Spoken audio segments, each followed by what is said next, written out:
Over millions of centuries, as the waters flowing west off the mighty Himalayas have made their way down to the sea, they've cut huge gorges like this through the landscape.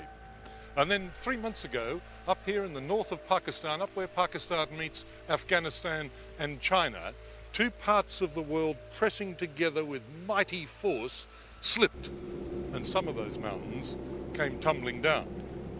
Now, I've been nervous in other parts of the world that I've been to, but never quite as nervous as here, knowing that there might be more to come.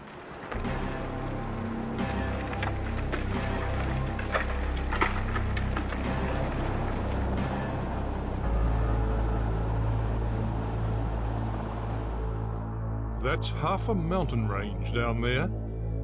That exposed white rock is where the other half sheared off in a colossal landslide. 300 families who were living on the riverbank below are said to be buried beneath.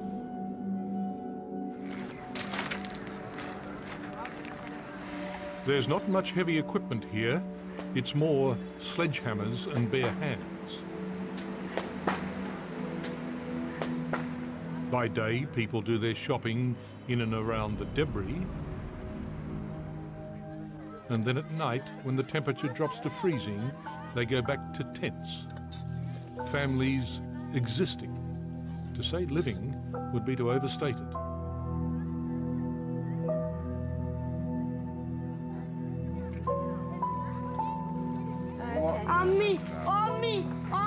This boy wants his mother. With nigh on 100,000 dead, there are many orphans, and many widows too. Amidst all this is a small but mighty group of Australian doctors and nurses who've come to help.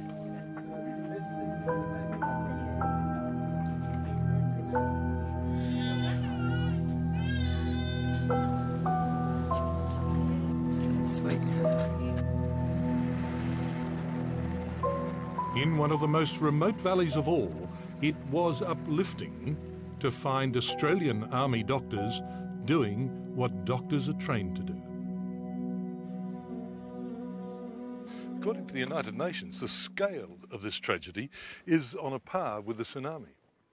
And looking around, you can see why. It sure is spectacular country, but whole hillsides are missing.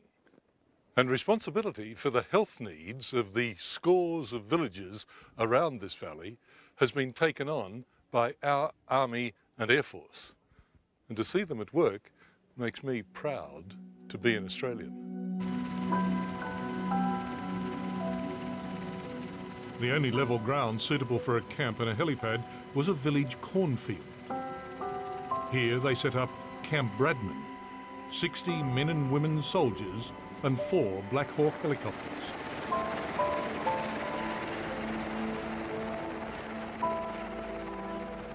Patients from all over the region trudged here to be treated by the Australians. Some of the doctors told me they'd signed on for this sort of work because this way they felt they could make a tiny difference. That's what these people are here for. Colonel Andy Sims is the boss. And they're saving lives, they're making life better for the people here, and when you're here for 3 to months as they have, you build a wonderful rapport with the local community, and if they can give something back to people who give a lot to us, well then that's what they love to do, and that's a wonderful sign for them.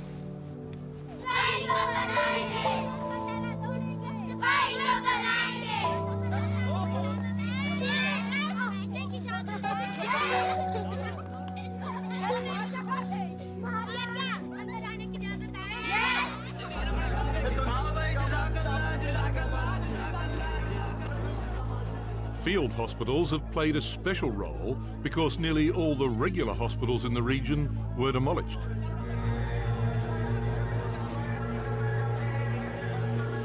Amateur video taken just hours after the quake shows the bedlam as Pakistani doctors, who weren't hurt themselves, set about trying to manage the calamity.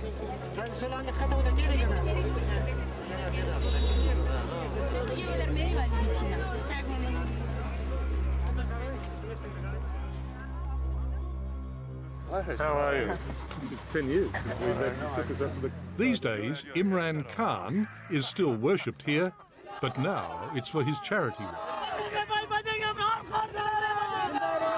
When I came here on the 4th day, it was just, I cannot describe what we saw. So anyone is touched by that. Oh. You know, I mean, children have lost their parents, parents had lost their children, whole families were wiped out, 1 or 2 people were left from a whole family. I mean, the state was in a trauma.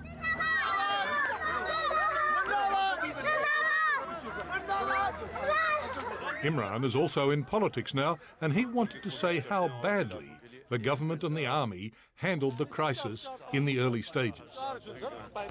In schools, you could hear screams of children for 3-4 days, and there was no one to help. Parents sitting on the rubble. I mean, when I can't explain to you, as a father, I find it too distressing talking about it, that the sort of scenes I saw here. Any idea how many people died in this area? Well, this whole village came down.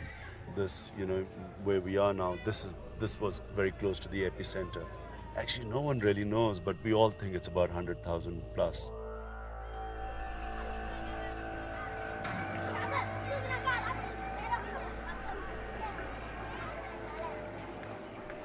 All over, there are tent cities and tent hospitals. This one's in the worst-hit city of Muzaffarabad. What is this place here? This is the Muzaffarabad Cricket Ground, MCG. This is the one clear space the Red Cross could find for a very sophisticated portable hospital. Leanne McHenry came from Geelong to care for the tiniest survivors. This baby's 3 months old, so she was pregnant through the earthquake. She lost 3 children to the earthquake. 1.5 kilos. Mm. Yes, she really is. I'll show her her little bottom. There's just no padding to the bottom. It's just... There's no fat? No, there's nothing on him. Here has been astounding because by and large the general population didn't expect the response they got from the international community. They had no idea that we would care enough to come and help them out of this crisis. Some villages are so isolated they've had next to no help. Here, our military medical team has been doing helicopter house calls. Today, they're setting up a clinic to immunise every child in this village. Chalo! Good boy. When was this child born? 20 minutes ago. You're not serious? Yeah, just 20 minutes ago. It seems very healthy. It's a little boy, so they're very happy.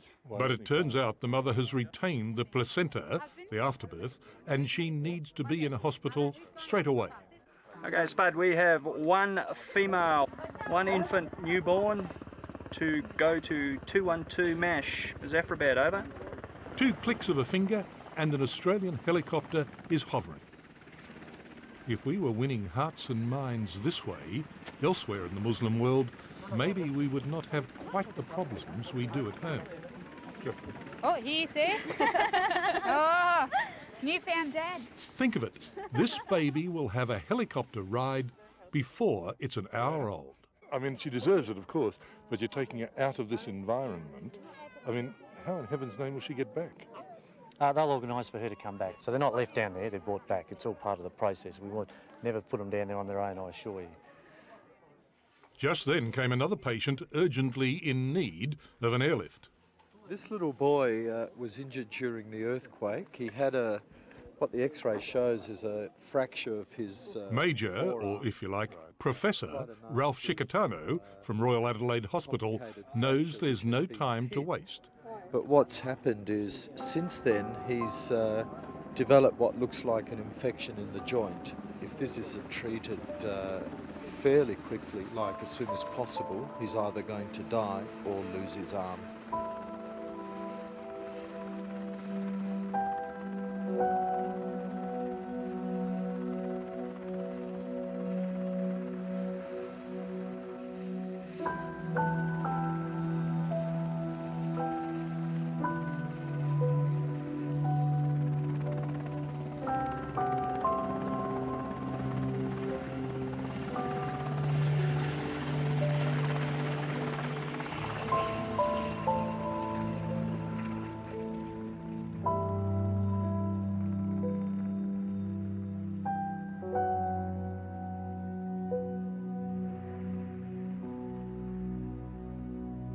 I first saw you, you were a little bag of bones. Now look at you. It is inevitable, of course, the Red Cross nurses form special bonds with patients they've treated day in and day out. Gonna let me go? Gonna let me go and take some people home? When Marg Brewster does her job and ensures patients are returned home safely in the Red Cross bus, sometimes it's not easy. A little girl we let go this morning, she'd been there since the first day I was in the hospital, so I felt quite sad. She'd had 2 broken legs in an earthquake. Okay, we'll see you. Okay. It's rewarding that at the end of the day you really feel like you've achieved something in most cases. You can actually see you're making a difference here. It's good, it's just a very nice feeling, especially as a nurse. You know, it's what you really want to do the job for. Over the next weeks and months, the portable hospitals will come down or be handed over to the locals. And then the helicopters and doctors and nurses will fly home or on to the next disaster. But while the people of Pakistan have to live forever with the aftermath of those 3 minutes in October, they won't quickly forget the wonderful work of the men and women from the Australian Red Cross and the Australian Armed Forces. You just have to try and focus on what you can do. It's very easy to say there's probably thousands of people still suffering for one reason or another. We do the best we can with operation, antibiotics and fluid. Here we do what we can do as best as we can do it, and you just have to go home and think, well, you did the best you could with what you had and where you were at the time. You came here and helped for people. This is why we are here. You're welcome. I am also.